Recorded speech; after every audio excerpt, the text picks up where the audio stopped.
يركب سيارة أجرة يتمنى بأن يشتري سيارة يصعد، ومع كل إصدار وطراز جديد يتمنى هذا الإصدار الحديث. الفقير يحلم بأن يغتني، والغني يحلم بأن يزداد غنى. سباق محموم مع الحياة لن يوقفه إلا الموت أو الرضا.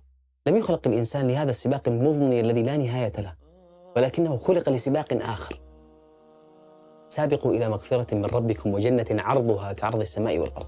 عندما ترضى بما قسمه الله لك من قدر تستسيغ مره قبل حلمه، تخرج بذلك من سباق الدنيا إلى سباق الآخرة.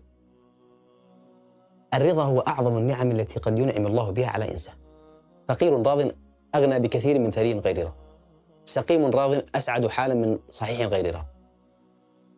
الرضا يمنحك السكينة وتقبل كل الأشياء ببساطة لعلمك المسبق أنها كلها من عند الله. لكن السؤال، الله يقول رضي الله عنهم ورضوا عنه. بموجب هذه الآية، هل تعتقد أنك عندما ترضى يرضى الله عنك؟ يعني ترضى بعدها يرضى الله عنك. هذا ظن الكثيرين، ولكن الآية تقدم مفهوما مختلفا. الله يرضى عنك أولا، ثم إذا رضي أرضاك.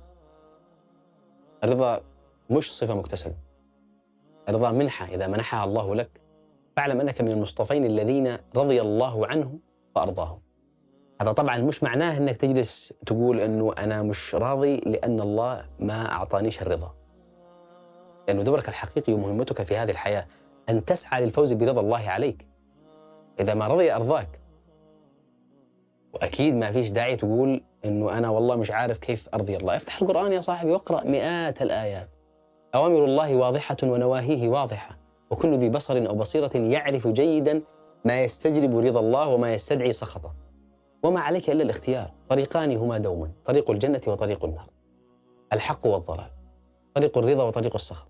وكما تعلم حفت الجنة بالمكاره وحفت النار بالشهوات. أسهل شيء هو أنك تتبع طريق رغباتك وشهواتك، لكن ماذا ستفعل في كون لا يرضى عنك صاحبه؟